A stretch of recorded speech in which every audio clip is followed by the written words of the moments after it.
Hello everybody, welcome to another video. Today we will be doing an important video that will help you learn. Also, welcome the new girl. So, let's start with the basics.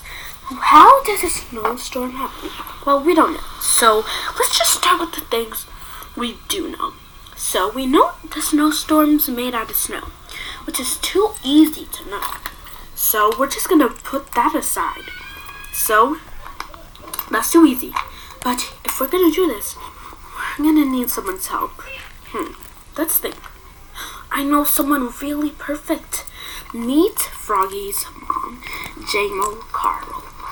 She will be helping us, so I hope you guys enjoy her help. Come on, say whatever that interests them.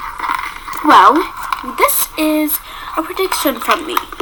Today, I will be showing you how snowstorm is made.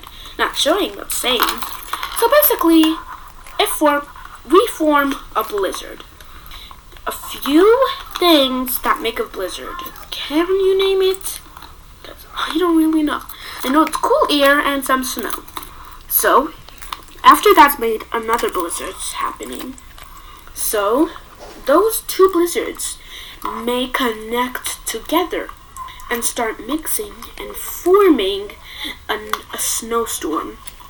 So, as she said, adding snow is really easy, but we just have to know there's very cold air and very cold snow and halo in a snowstorm.